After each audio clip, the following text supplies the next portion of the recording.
예, 우리가 수요일이죠. 수요일 저녁 시간마다 요한계시록 말씀을 함께 나누고 있습니다. 요한계시록은 시간적으로 보면 과거, 현재, 미래, 이미 있었던 것과 지금 있는 일과 장차 될 일에 대하여서 기록하고 있습니다. 그 중에서도 장차 되어질 일들의 포인트가 있고 그 일들에 대하여서 그렇게 계속하여서 요한에게 계시로 보여주었고, 이미 요한의 때로부터 우리까지 시간이 많이 지나지 않았습니까? 그래서 이루어진 일들이 있고 또한 앞으로 이루어질 일들을 우리가 남겨놓고 있지요.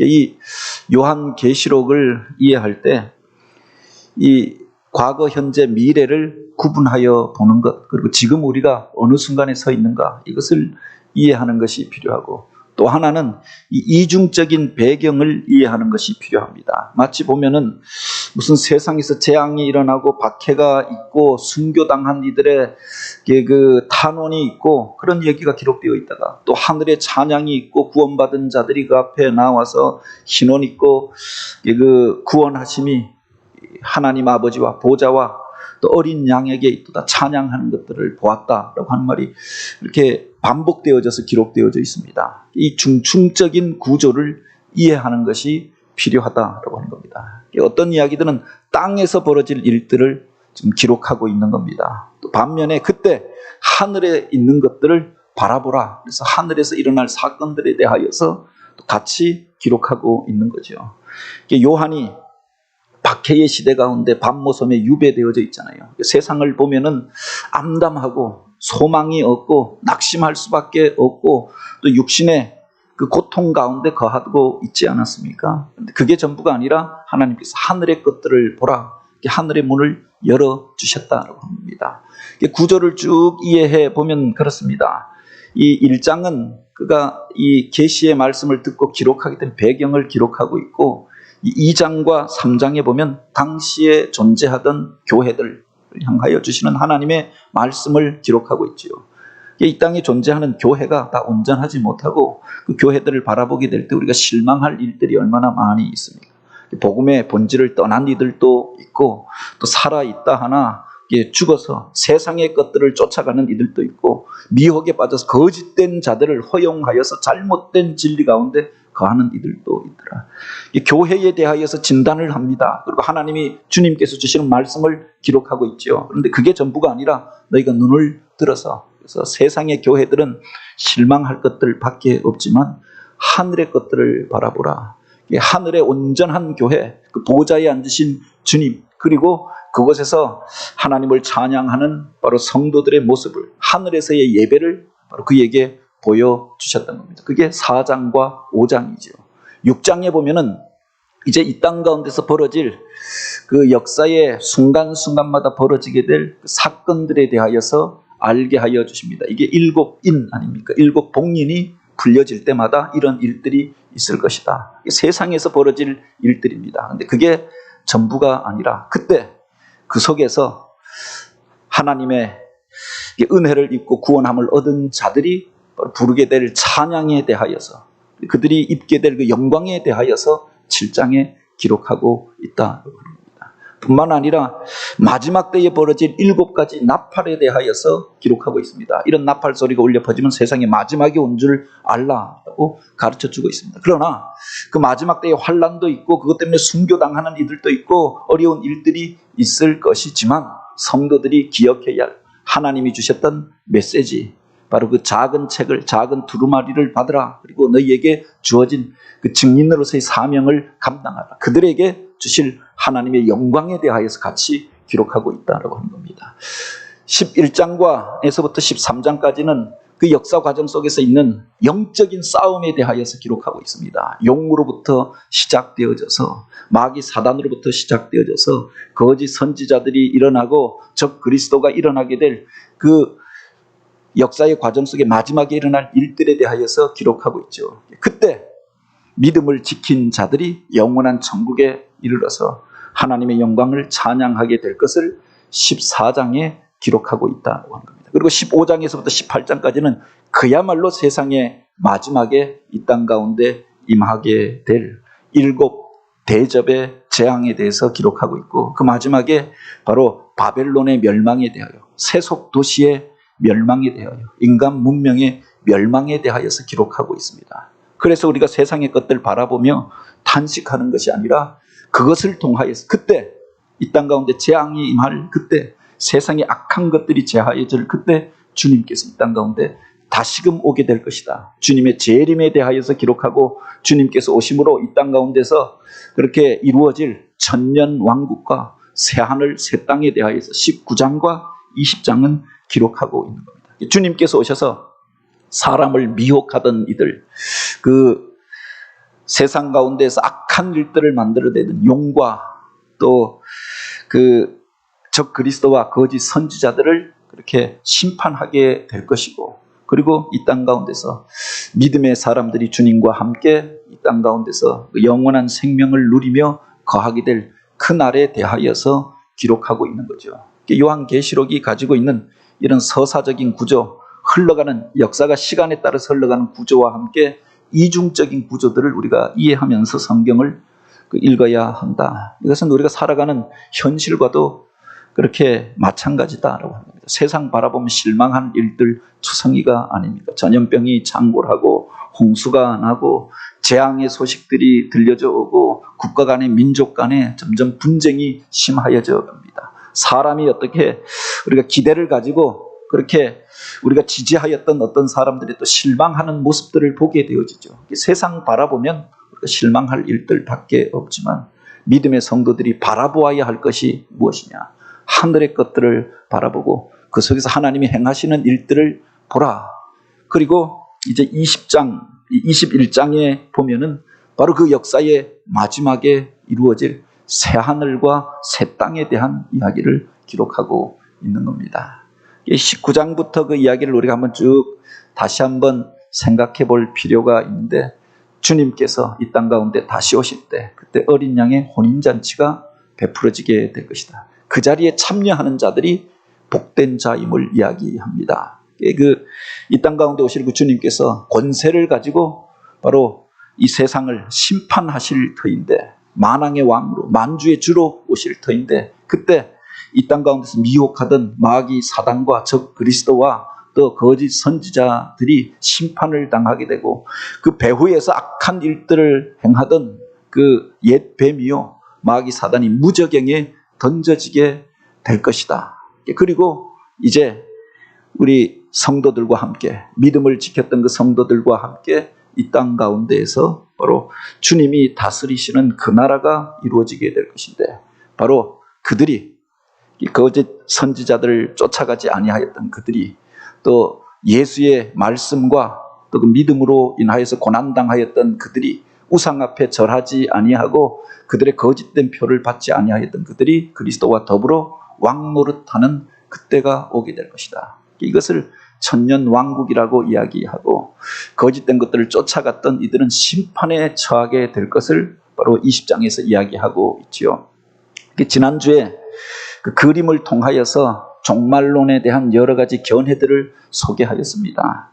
우리 성결교회는 그 중에서 전천년설, 역사적 전천년설을 받아들인다라고 했습니다. 주님께서 이 땅 가운데 재림하시면 그때로부터 이 땅 가운데서 천년왕국이 이루어지고, 그리고 천년왕국을 통하여서 이 세상의 모든 불의하고 악한 것들이 제거된 연후에 새하늘 새 땅 영원한 그 나라가 열려지게 될 것을 이야기하는 거죠. 이게 역사적 전천년설인데, 문자 그대로 요한계시록을 그렇게 해석하고 이해한 것을 의미합니다. 그런데 우리가 또 한 가지 이해해야 할 것이, 우리 성결교회는 이렇게 주장하는데 장로교회나 또 보수적인 기독교단에서 이야기하는 것들이 있죠. 무천년설이라고도 하고 조금 또 바뀌어진 후천년설이라고 하는데, 그것을 그냥 이단이라고만 우리가 치부할 수 없는 것이, 성경에 보면 예수님께서 이 땅 가운데 오실 때 내가 하나님의 능력으로 이 일을 행하는 것이면 이미 하나님의 나라가 너희에게 임하였느니라 선포하셨다라고. 회개하라, 하나님 나라가 가까웠다라고 하셨고, 하나님 나라의 임재를 주님께서 선포하시지 않았습니까? 그래서 이 요한계시록에 나오는 이 아직의 변증법.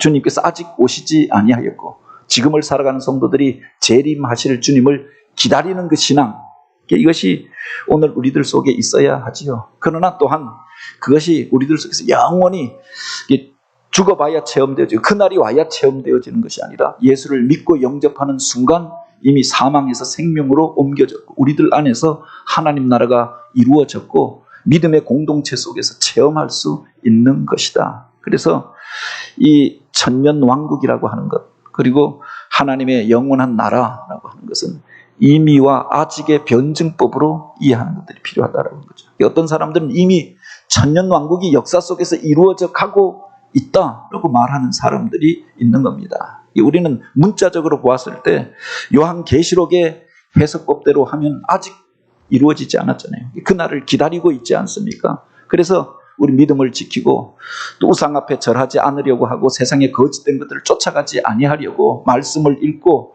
스스로를 돌아보는 거죠. 그러나 믿는 자들에게 이미 주신 아름다운 것들이 있지 않습니까? 그것이 우리들 안에서 또한 커가고 있음도 우리가 인정하는 것이 필요하다고 하는 겁니다. 이제 21장 내용을 우리가 함께 나누고자 하는데 21장은 그 역사의 마지막에 이루어질 바로 새하늘과 새 땅에 대한 이야기를 기록하고 있습니다. 어쩌면 성경 전체의 결론이고 우리 신앙의 궁극적인 주제가 바로 여기에 있지 않습니까? 바로 새하늘과 새 땅에 대한 약속을 요한계시록은 담고 있는 겁니다.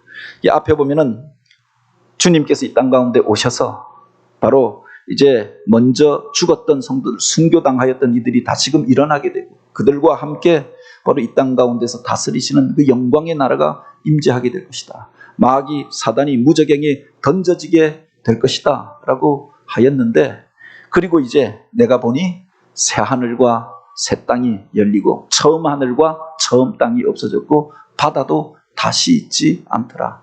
새 하늘 새 땅이 이 땅 가운데 임재하는 것들에 대하여서 기록하여 놓고 있는 겁니다. 우리가 새로운 것들을 좋아하잖아요.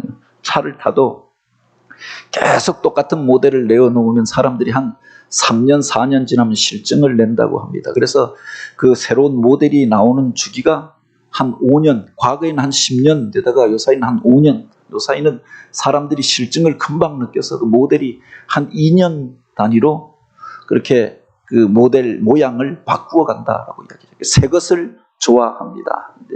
그 새 것이라고 하는 게 시간적으로 후에 있는 새 것을 말하는 게 아니라 외형적인 모습이 바뀌어진 새 것을 말하는 게 아니라 여기서 말하는 새 하늘, 새 땅이라고 하는 것은 그 헬라어 형용사로 카이노스라고 하는 말이 기록되어 있습니다. 질적으로 전혀 새로운 것이다.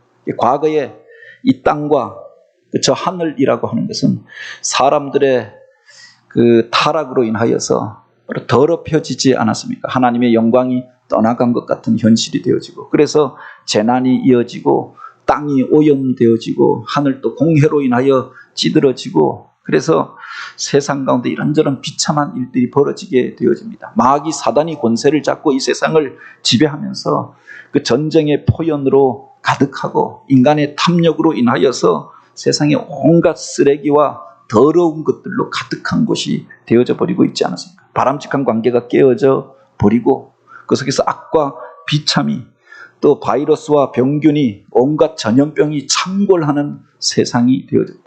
이 전염병이 왜 시작되어졌느냐? 그 속에도 인간의 타락과 죄악이 있었던 것 아닙니까? 그런데 그런 세상이 질적으로 전혀 새로운 세상으로 바뀌어지게 될 것이다. 새 하늘, 새 땅에 대하여서 이야기를 하고 있는 겁니다. 이전 것은 다 지나갔으니 라고 하였는데 과거의 것들, 우리가 그것 때문에 슬퍼하고 아파하고 또 고통당하고 근심하고 염려하던 그것들이 지나가고 전혀 새로운 세상이 우리가 이전에 경험해보지 못하였던 그런 나라가 주님께서 이 땅 가운데 오실 때 열려지게 될 것이다. 그리고 여기에 보면 내가 또 보니 거룩한 성 새 예루살렘이 하나님께로부터 하늘에서 내려오니 그 준비한 것이 신부가 남편을 위하여 단장한 것 같았다.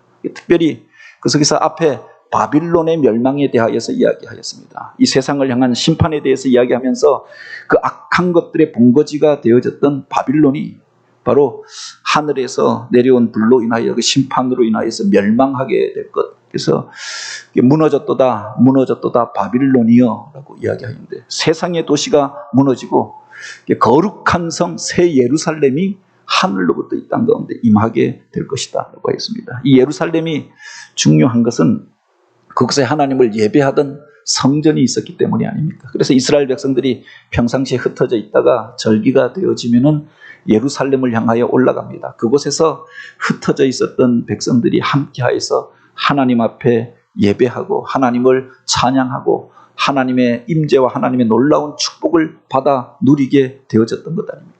그런데 이스라엘 백성들이 하나님 신앙을 떠나고 우상을 숭배하고 또 죄악 가운데 빠져들게 될 때 그 예루살렘이 멸망하게 되어졌던 것 아닙니까? 그 성전도 무너지게 되어졌다는 겁니다. 그런데 성경에 보면 바로 그 성전의 회복에 대하여서 구약의 예언자들이 이야기하고 있는 거죠. 계시록에도 보면 마지막에 새 예루살렘에 대하여서 이야기하고 있는 겁니다.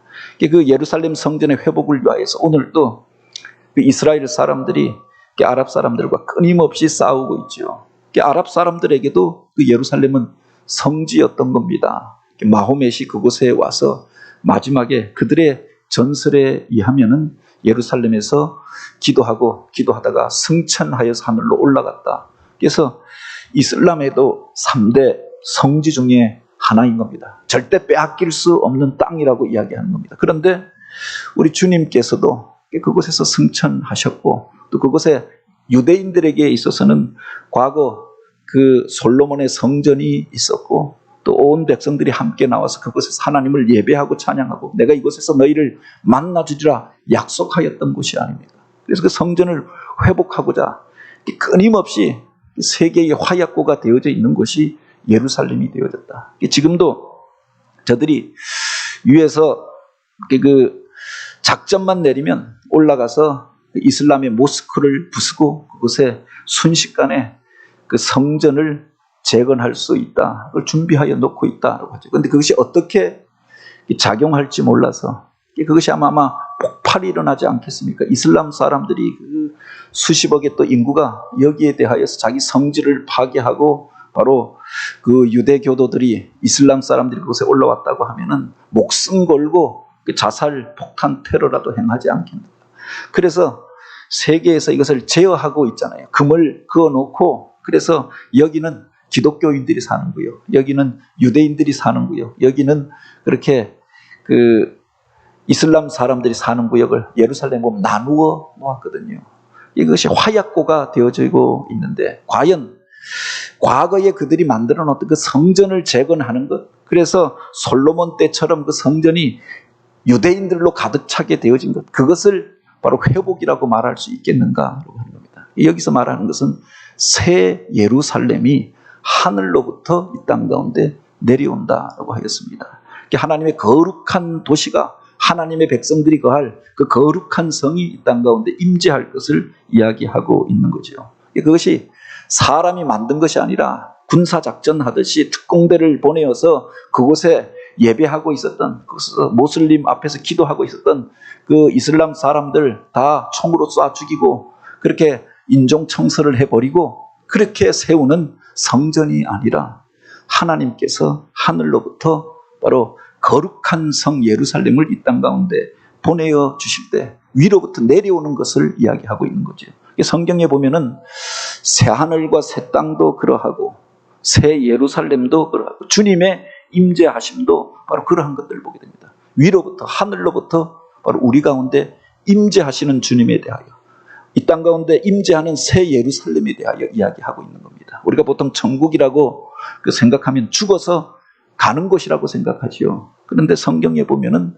바로 그 나라가 이 땅 가운데 임하게 될 것이다라고 이야기하는 겁니다. 죽어서 우리 영혼만 가는 것이 아니라 영혼육이 온전히 회복되어진 역사가 완성되어진 모습으로 이 땅 가운데 임재하게 될 새 예루살렘에 대하여 새 하늘 새 땅에 대하여서 이야기하고 있다. 그 모습을 여기에 보면은 마치 그 신부가 그 남편을 위하여 신랑을 위하여 단장한 것과 같았더라라고 하였습니다. 여기 우리 권사님들도 많이 이렇게 예배 참석했는데 가장 아름다웠던 때가 그때가 아닙니까? 연지곤지 찍고 결혼하던 그때 우리 집사람도 이렇게 보면은 그 스마트폰에다가 사진을 이렇게 저장해 놓고 있는데 그 이후의 것들은 뭐 별로 많이 없습니다. 그런데 그 결혼 초기 처음 결혼할 그때쯤에 그때 저를 보아도 날씬하고 제일 멋있었고 아마 자기 자신도 그때가 제일 이뻤었던 것 같습니다. 그때가 가장 아름다웠던 시기가 아닙니까? 언제 보니까 제 동생 결혼식에 갔는데 바로 밑에 여동생이 3살 밑인데 우리 집에서 제일 뚱뚱하거든요. 그리고 가장 초기부터 한 고등학교 들어가면서부터 뚱뚱했던 것 같습니다. 우리 집에서 왜 이렇게 뚱뚱한 사람이 나왔느냐 막 그렇게 놀렸는데 가면서 한 사람 한 사람 이제 20대에 한 명이 또 마른 족속에서 뚱뚱한 족속이 되고 다 지금은 다 뚱뚱해졌는데 결혼할 때까지 뚱뚱했거든요. 그래서 결혼하기 전에 제가 걱정했던 게 야 그래서 드레스 입으면 어떻게 입겠냐 뭐 이렇게 이야기했는데 몇 달 후에 동생 결혼식장에 갔는데 깜짝 놀랐다고 하는 것 아닙니까? 제 동생이 그렇게 이쁜 줄 모른 겁니다. 뚱뚱하고 뭐 화장 안 하고 집에서 이렇게 있던 화장하고 하얀 드레스 입고 또 그 드레스 입으려고 하면 몇 달 동안 그렇게 먹지 않고 다이어트하고 해서 날씬한 몸을 그때 잠깐 본 것 같습니다. 가장 내가 생각으로는 내 동생이 가장 이뻤던 때가 그때가 아닌가.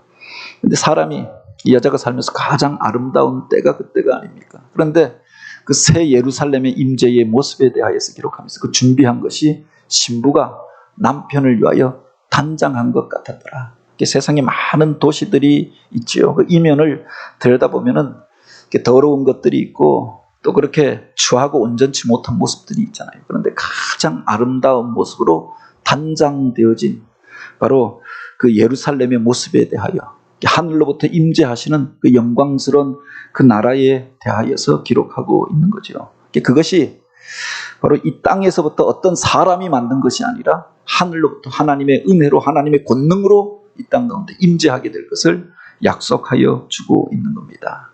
스펄전 목사님이 그런 이야기를 했습니다. 천국을 가리켜서 하나님의 깜짝 선물이라고 이야기했습니다. 성경에 보면 천국에 대해서 분명하게 기록하고 있는 구절들보다는 무슨 비유나 또한 요한계시록에도 어떤 상징과도 같은 것들로 기록해 놓고 있는 거죠. 그래서 어떤 때는 우리가 그 나라에 대해서 그렇게 바로 상상이 금방 되어지지 아니할 때가 있는 것 아닙니까? 잠깐 보여주시고 그 부분만 보여주시고 비유를 통하여 말씀하시고 한 단면만 우리에게 그렇게 기록하여서 알게 하여 주셨던 거죠. 왜 그렇게 하셨는가? 그때 진짜 귀한 선물들은 그 자리에 가면 보게 될 것 아닙니까? 잠깐 서프라이즈, 그런 기대감을 가지게 하기 위하여서 잠깐 요한에게도 천국에 대하여서 이 비참한 현실 속에서 천국의 단면들을 보여주십니다. 그리고 이제 마지막에 그 나라가 이 땅 가운데 임재하게 되는 것들을 그 영광 가운데 보게 되어졌음을 기록하고 있는 거죠. 그 나라에 대해서 이제 그 3절과 4절에 기록하고 있는데 내가 들으니 보좌에서 큰 음성이 나서 이르되 보라 하나님의 장막이 사람들과 함께 있으며 하나님이 그들과 함께 계시리니 그들은 하나님의 백성이 되고 하나님은 친히 그들과 함께 계셔서 천국은 어떤 곳인가? 여기에 보면 중요한 단어가 나오죠. 하나님이 그들과 함께 계시리니 하나님이 그들 가까이 믿음의 사람들과 함께하여 거하는 그것이 천국이다라고 하는 겁니다. 천국을 가리켜서 성경적인 언어로 말하면은 우리가 무슨 공간적인 의미로 하늘나라라고 생각하는데 성경적인 말 그대로 하면은 하나님의 나라입니다. 하나님이 다스리시는 곳, 하나님의 권능과 영광이 나타나는 곳, 하나님이 함께 계시는 그곳이 바로 천국이 아닙니까? 바로 그곳에서 하나님이 그들과 함께 계시리니 그들이 하나님의 백성이 되고 바로 그 하나님이 그들의 하나님 아버지가 되어질 것이다. 지금은 우리가 죄로 인하여서 가려져서 육신을 가지고 하나님을 그렇게 만나지 못하고 어떤 때는 답답해하고 하나님의 뜻을 알지 못해서 그렇게 갈등하기도 하고 또 비참한 현실 가운데서 하나님이 어디 있느냐 하나님을 향하여 탄원하기도 하는데 그 나라에 이르게 되면 바로 하나님이 우리와 함께 계심을, 영광 가운데 함께 계셔서 오늘 우리의 그 소원들을 하나님 앞에 아뢰고 하나님과 대화하고 함께하여 거하는 그곳에 머물게 될 것이다. 그것이 바로 천국이 아닙니까? 그것을 마치 하나님의 장막이 사람과 함께 있음에 그렇게 기록합니다.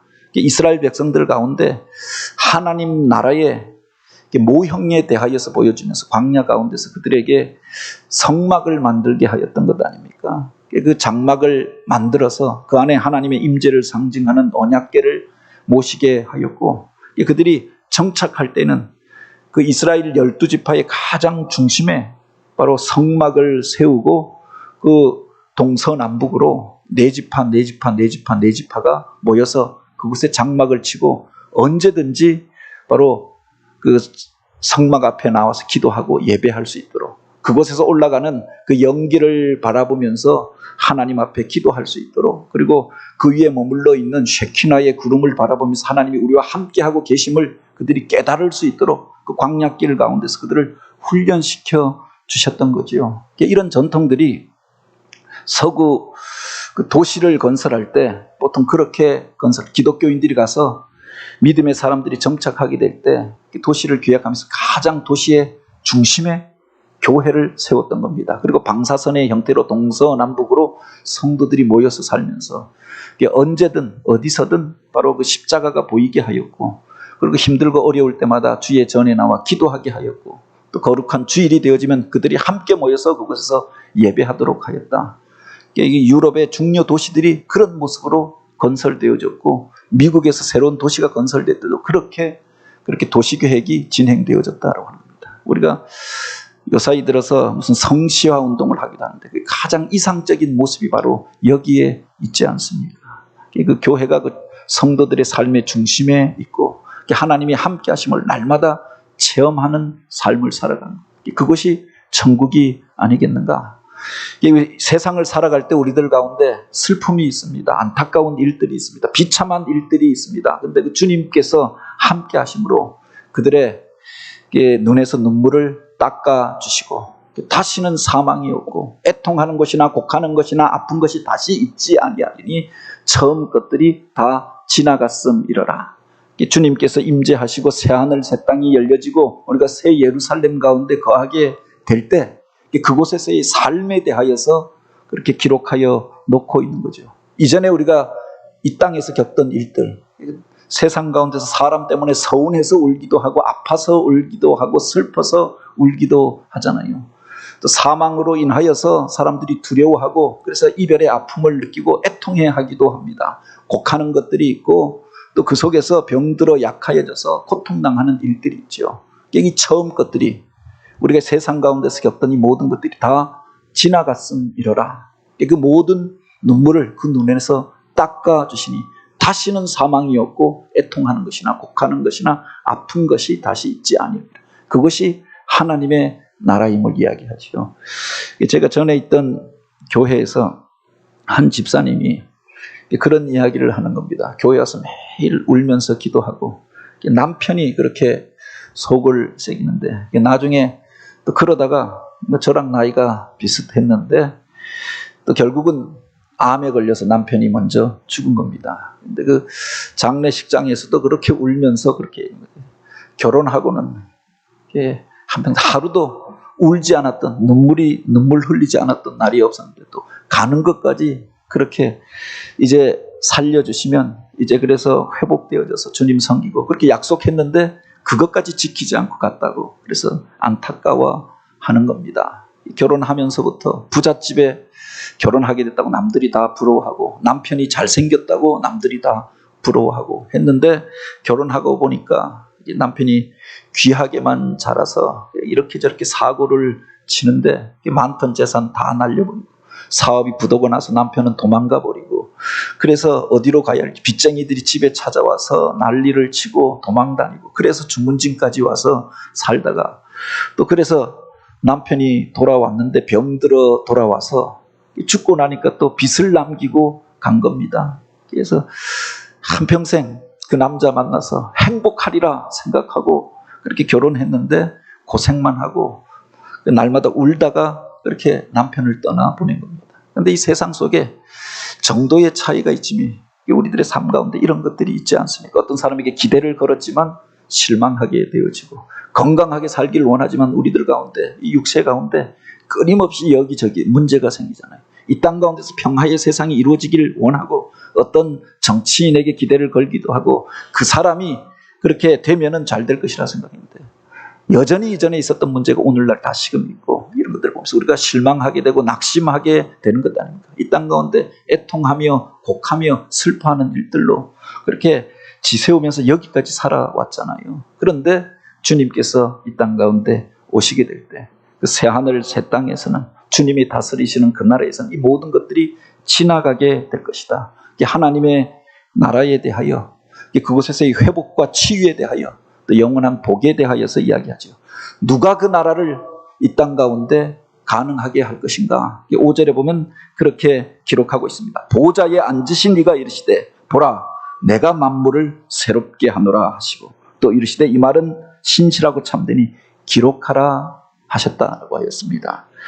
우리가 어떤 사람이 이 세상을 새롭게 할 것이라고 생각합니다. 그래서 무슨 혁신적인 정치인이 나타나면 그 사람이 백마 타고 오실 그분이 아닌가 기대하기도 하고, 또 오늘 교회에 우리가 부흥에 대한 기대가 있다고, 목사가 새로 부임하면 그가 이런 일들을, 교회의 새로운 부흥을 이루지 않아요. 사람에게 기대할 때 또 그 실망이 더 크게 되어지는 것 아닙니까? 결혼하면은 나에게 새로운 인생이 펼쳐질 것이다 생각하고, 그가 나에게 백마탄 왕자님이 아닌가, 그 사람 때문에 또 실망하게 되어지죠.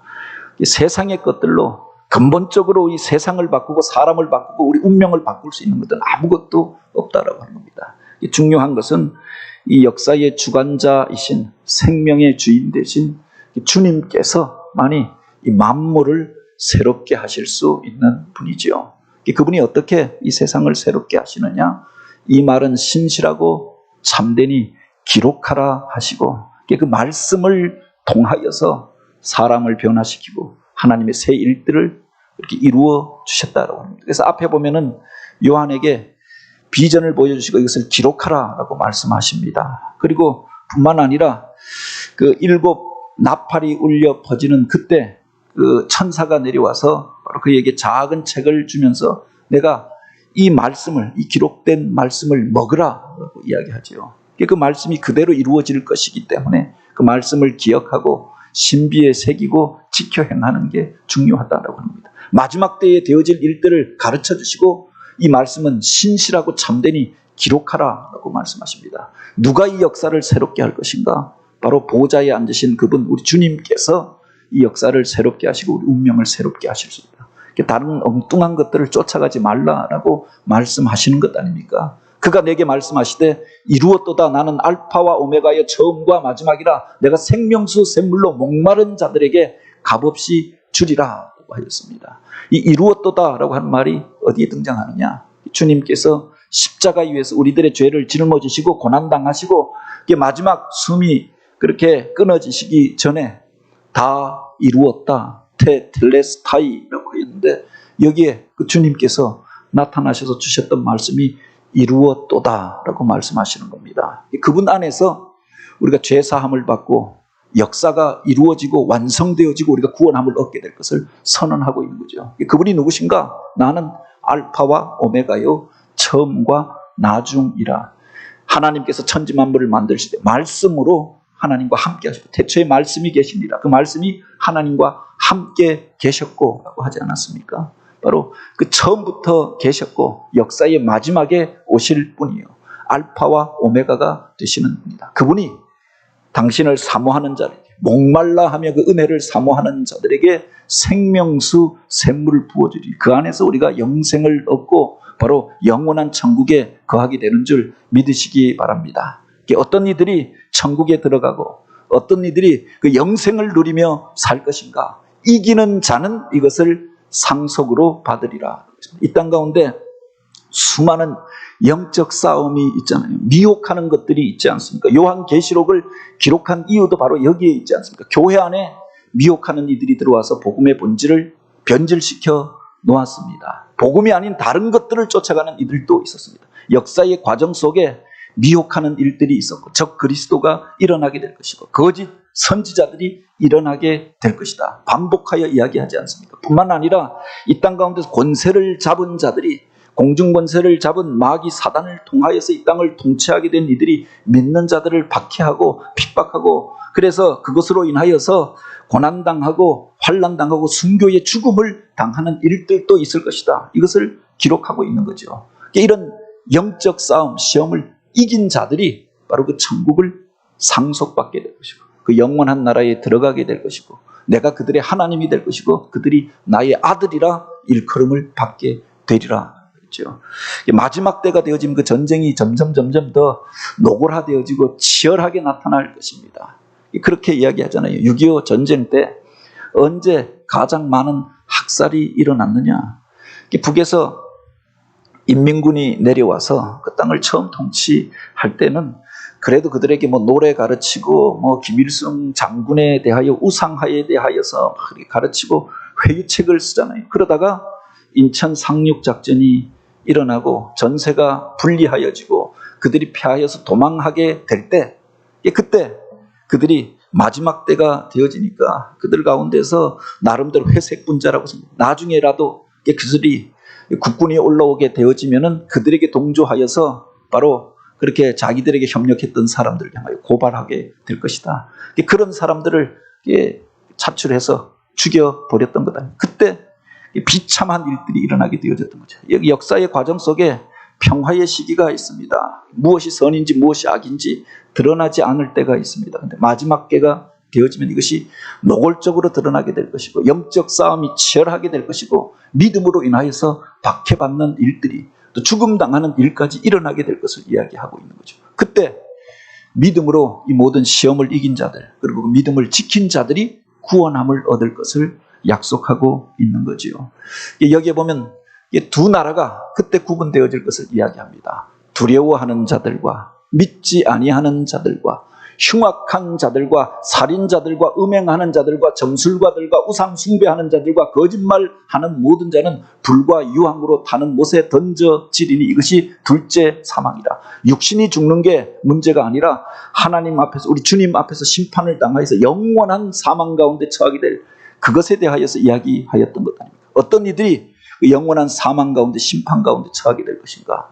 세상의 권세를 가진 자들을 두려워하여서 적당하게 타협하고 절하는 이들, 그래서 믿음의 자리를 떠난 이들, 불신의 자리 가운데 거한 이들, 아니 그냥 떠나는 정도가 아니라 적당히 그들을 보면서 타협한 정도가 아니라 이제는 흉악한 자가 되어서 악을 도모하고 생명을 해하고 음행하는 자리 가운데 악을 행하는 자리 가운데 거하였던 이들, 점술가들과 우상 숭배하는 자들과 거짓말하는 자들, 이제는 그들 편에 서서 사람을 속이는 일들을 행하는 겁니다. 이게 마지막 때가 되어지니까 무슨 점을 보고 또 운명을 점치고 그래서 자기가 신묘한 예언의 은사를 받았다고 해서 사람들을 미혹에 빠지게 하는 이들이 얼마나 많이 있습니까? 이게 사람을 미혹하는 그들, 그래서 우상을 숭배하게 하는 그들, 거짓말을 하여서 사람을 죄악으로 이끌어가는 그들이 바로 영원한 불로 타는 그 유황으로 타는 그 못에 지옥불에 던져지게 될 것이다. 27절에 보면 다시금 이야기를 하고 있죠. 무엇이든지 속된 것이나 가증한 일 또는 거짓말하는 자는 결코 그리로 들어가지 못하되 오직 어린 양의 생명책에 기록된 자들만 들어가리라. 주님께서 인정하신 자들, 어린 양 되신 예수 그리스도를 의뢰하고 정결함을 얻고 속죄함을 받은 이들, 보좌에 앉으신 그 주님을 바라보고 믿음을 지켰던 자들이 마지막에 구원에 이르고 영원한 천국에 이르게 될 줄 믿으시기 바랍니다. 요한계시록을 통하여서 21장, 22장 이제 두 장이 남겨졌는데 사실은 이 이야기를 하려고 주님께서 요한을 만나주시고 환상을 보여주셨던 거지요. 지금이 전부가 아니라 그 나라가 있다. 주님께서 오실 그때 새롭게 펼쳐질 그 영원한 나라에 대하여서 이야기하고, 그러므로 내 믿음이 흔들리지 말라. 이 영적 싸움에서 지지 말라. 그리고 바로 주님께서 맡겨주신 그 사명을 감당하라. 요한을 그렇게 만나 주셨던 그 주님께서 요한에게 이것을 기록하게 하였던 이유가 있지 않겠습니까? 이 영적 싸움이 심한 세상 가운데서 그렇게 하나님을 의지하고 살아가는 이들이 또한 세상 바라보지 아니하고 주님 의지하고 그날을 기다리면서 살라고 이 말씀을 주셨던 거죠. 오늘 우리가 그렇게 믿음을 지켜서 이기는 자가 되어지고 주님께서 인정하는 자가 되어서 그 어린 양의 생명책에 그 이름이 기록된 자로 영원한 생명의 자리 가운데 새하늘 새 땅 가운데 거하며 새 예루살렘의 기쁨을 누리며 주님을 찬양하며 그 영원한 그 나라 가운데 그렇게 함께하여서 거하는 성도들 모두가 되어지길 주님의 이름으로 축복합니다.